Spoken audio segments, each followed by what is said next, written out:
right now on 5 on your side at 10. Seasonal adjustment.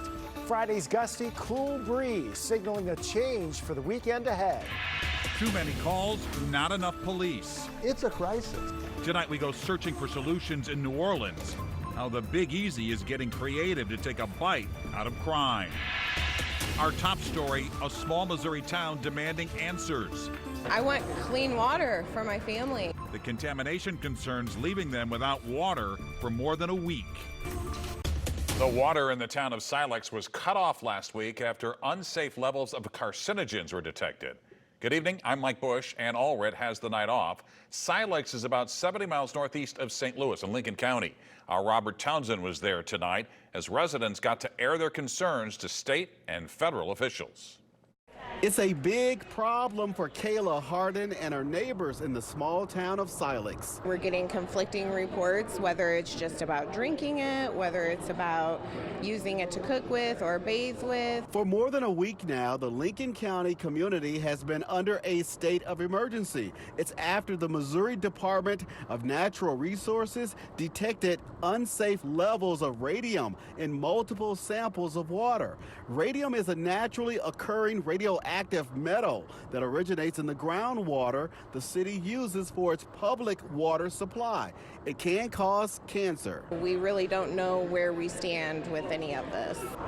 Homeowners say last week city officials told them it was safe to shower and wash their clothes, but not to drink the water. Taking no chances, Kayla Hardin and her family are showering with bottled water. There's not enough studies that have been done on the ingestion of radium versus just skin contact or anything. Incredibly stressful. Thursday night, several dozen homeowners shared their frustrations, health concerns, and questions with local, state, and federal officials during a meeting at this high school gym. About 250 people live here in Silex. The mayor says right now they are doing everything they can to help people deal with the water woes and get through these challenging times. We're reaching out with cooperating agencies to get bottled water for our citizens. How long will this go on?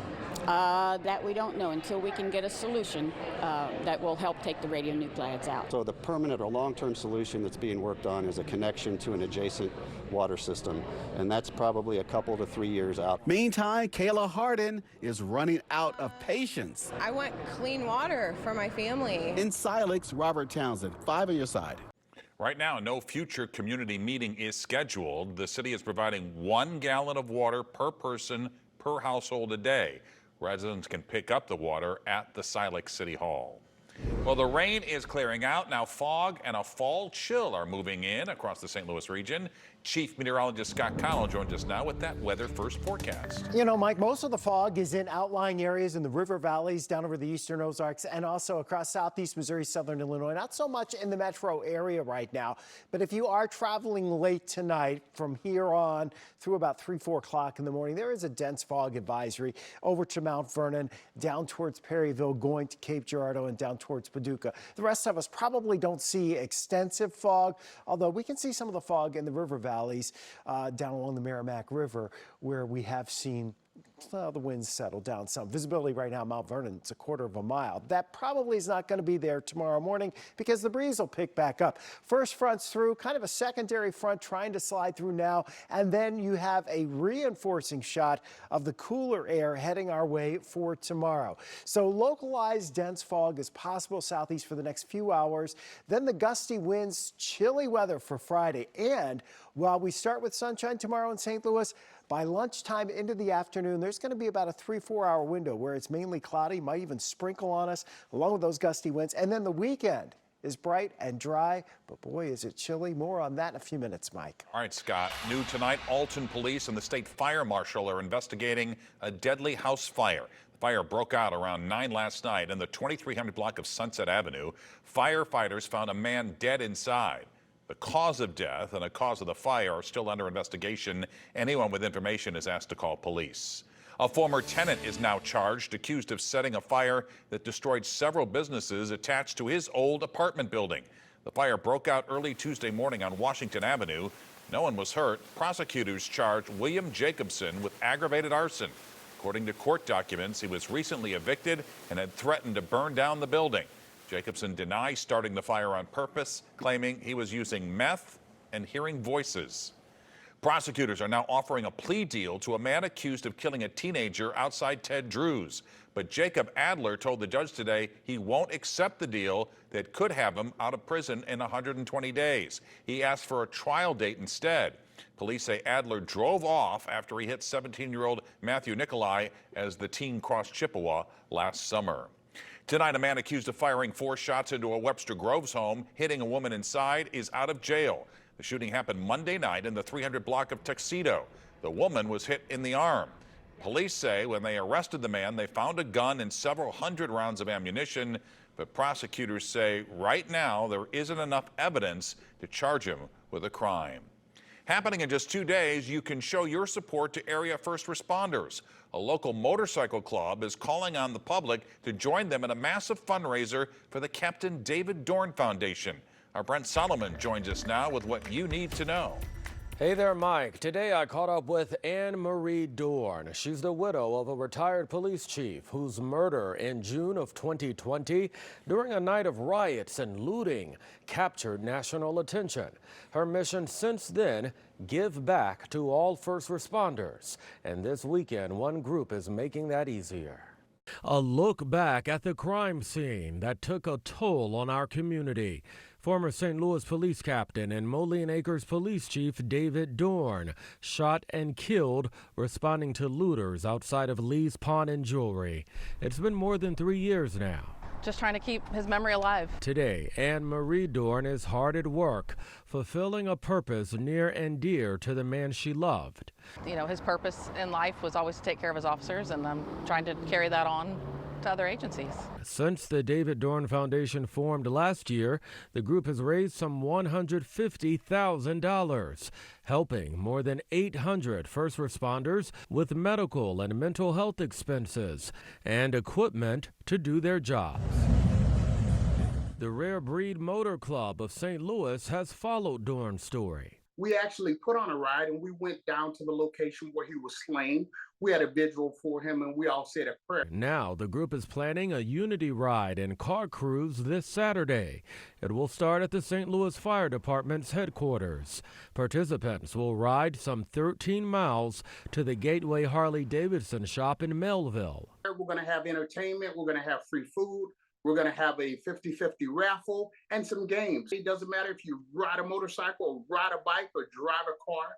We're asking you to come out and just fellowship with us and have a good time. Proceeds will benefit the foundation. If he's looking down right now watching this, what is he saying? What is he thinking?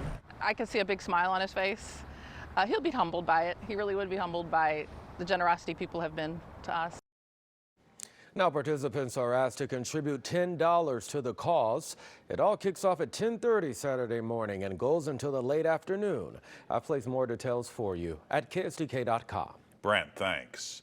Tonight, a fallen soldier from Franklin County is being remembered. Specialist Brian Joshua Snowden of Londell, Missouri, was killed Monday during a training exercise in Alaska when the vehicle he was in flipped.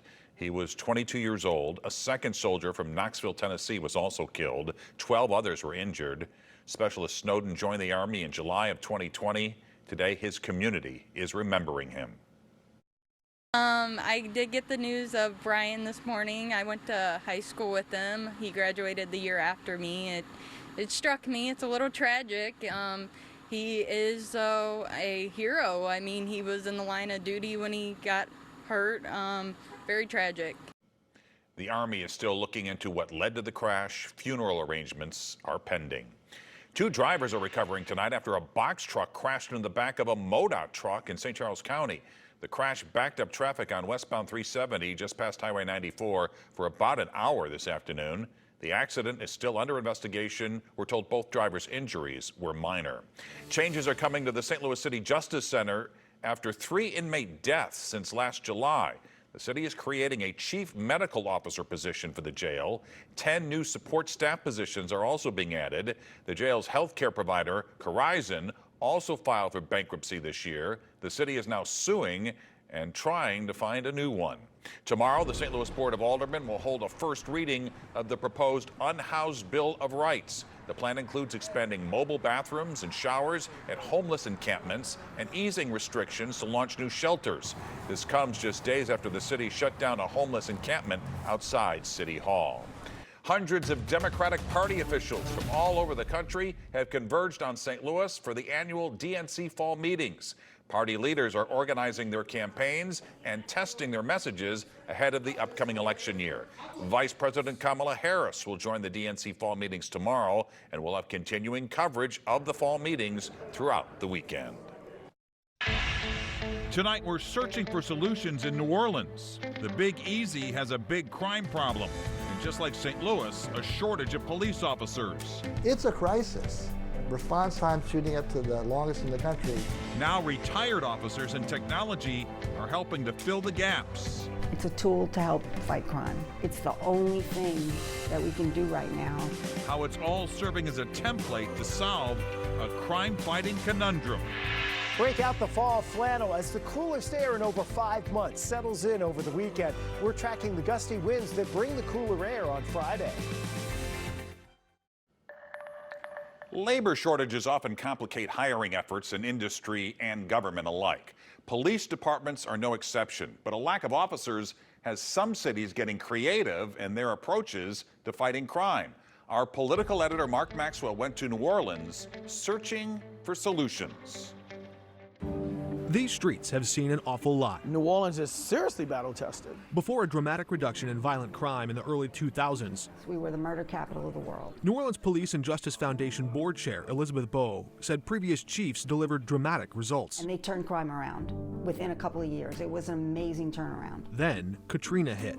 After the floodwaters receded, crime filled the streets, and a shrinking city had fewer officers left defending it. That high water mark was 1,600. We have just over 900 cops. Journalist Mike Pearlstein told us that when the city was facing budget shortfalls, former Mayor Mitch Landrieu bucked his own police chief and put a freeze on all new hires. It's very hard to get the pipeline of officers flowing once you stop it. What happens when you have fewer police to handle emergencies? Your response times skyrocket. Officers are swamped with more calls than they can handle. It's a crisis.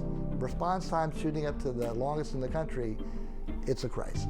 Under duress from a depleted department, leading to disastrous response times from police in emergency situations, New Orleans finally said there's an app for that. This app allows anyone to send in 911-style alerts, complete with pictures and specific complaints to emergency responders, with their precise location, cutting down on tense early moments when an emergency breaks out. And if no one's around to capture that crime on their smartphone camera, My cameras are hooked up to the real-time crime center.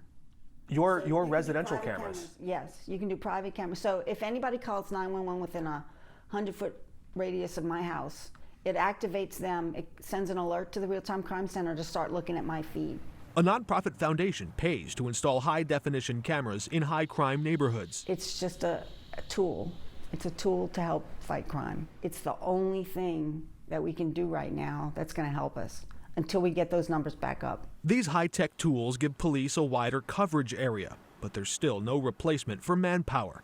That's when an idea was born.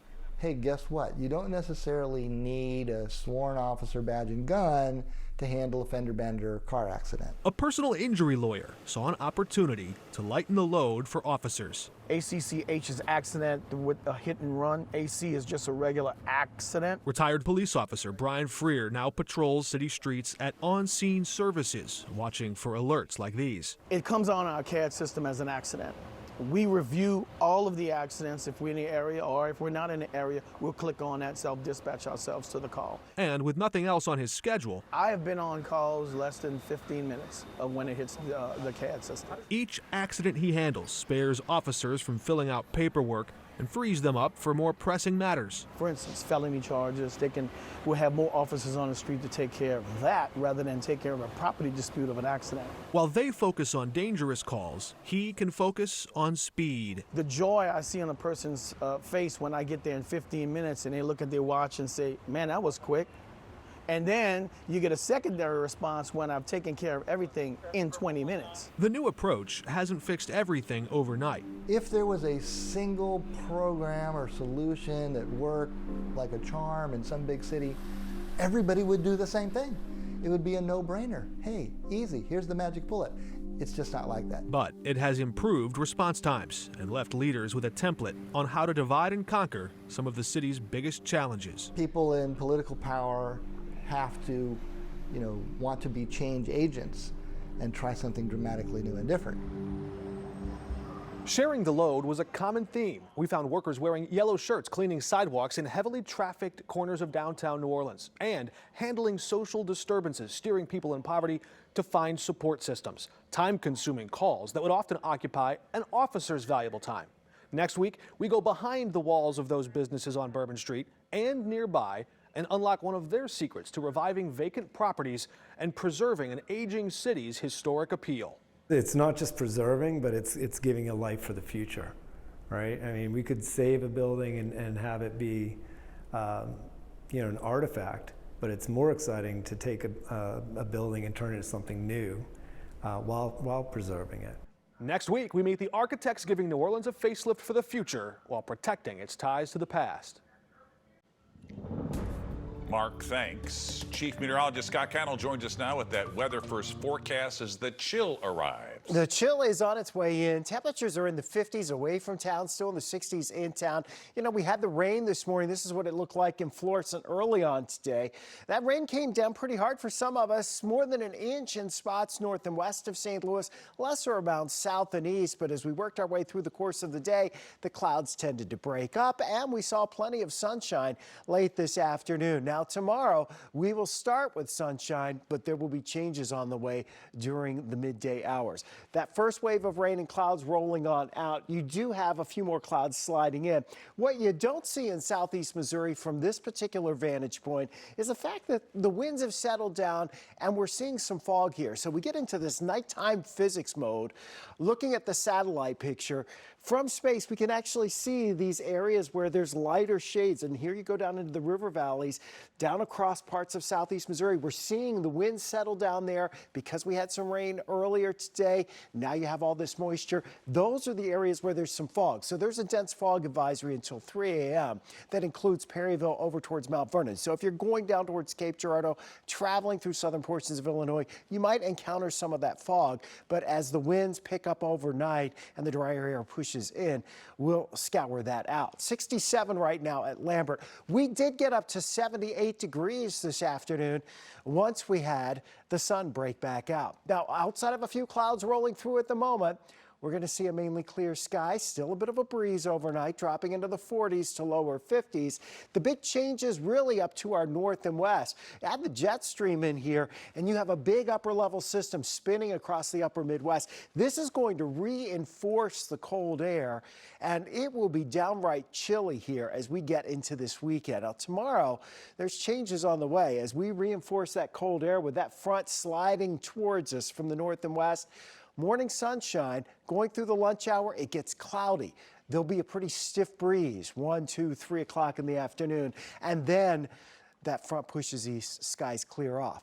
Gusty winds all day tomorrow, too, especially during the afternoon. We should see some wind gusts tomorrow afternoon, 25 to 30 miles per hour as we reinforce the cool air that's in place. That means as we go towards high school football tomorrow night, it's chilly. Remember last Friday night, it was still in the 80s?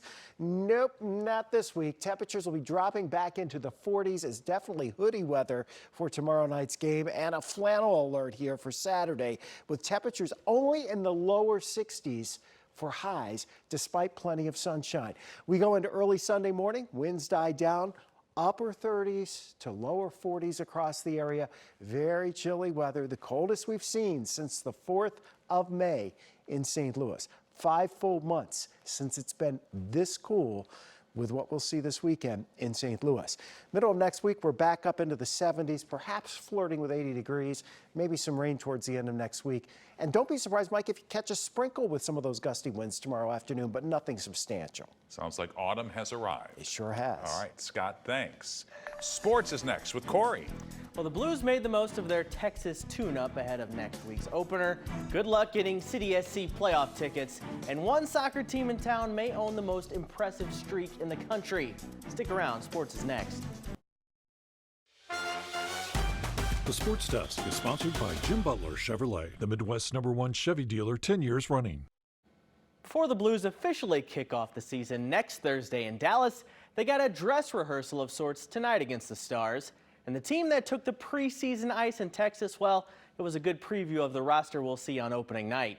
The saying is, make your own luck, right? The Blues utilize that notion tonight. Justin Falk throws one on net, goes off a defender, 1-0 Blues. Later on, Robert Thomas is going to throw it in front. It goes off a star and into the net, 2-0 Blues. Thomas would add another goal in the third period. Jake Neighbors got one too, and the Blues win their dress rehearsal 4-0. One player on the ice tonight who is expected to play a big role this year is newcomer Kevin Hayes, and he seems to be fitting in quite nicely. I think playmaking ability.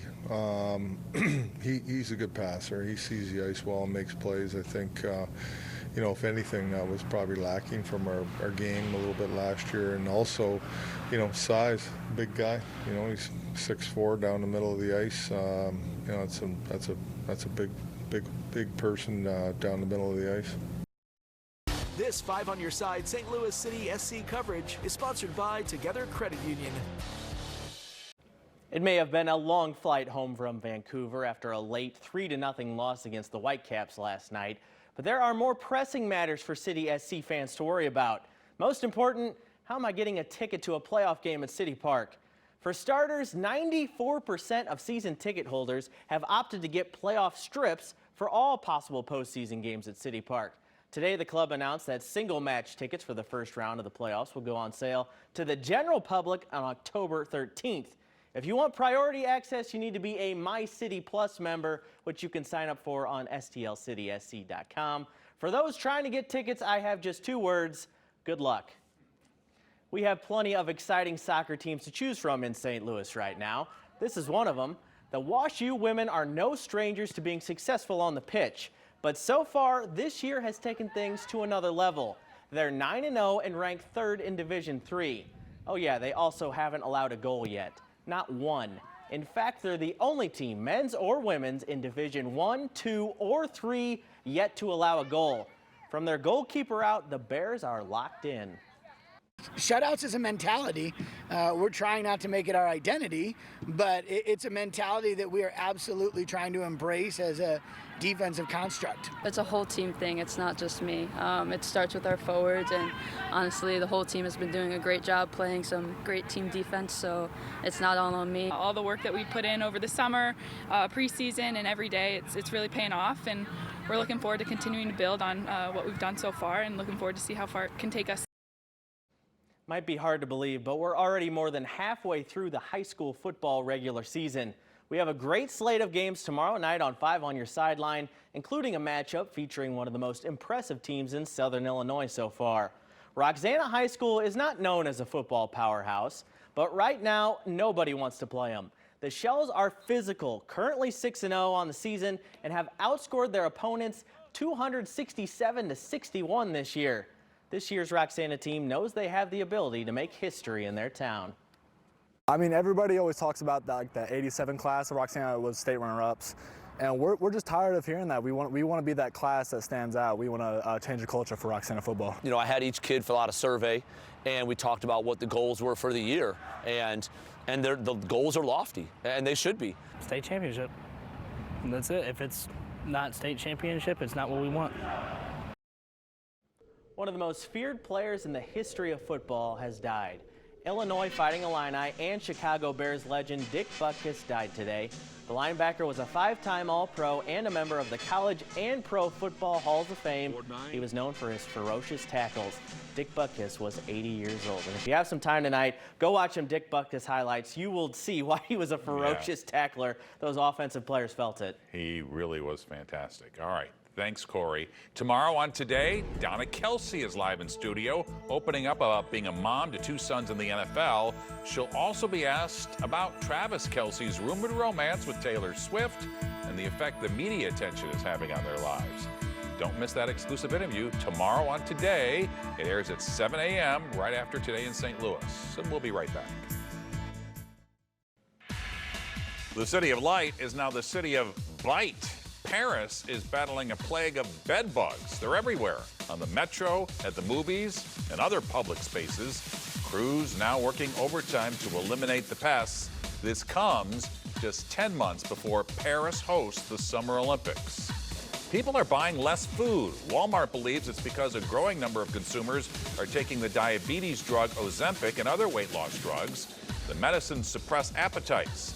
Snack food maker Kellanova says it's studying the impact these drugs are having on dietary behaviors. And Crocs gone country. In honor of Croctober, the iconic casual footwear brand is launching the Crocs Classic Cowboy Boot. They'll be offered for a limited time on the company's website and retail stores beginning October 3rd. And there you have it, 5 on your side at 10. The Tonight Show starring Jimmy Fallon is next. Start your day with Today in St. Louis. See you tomorrow.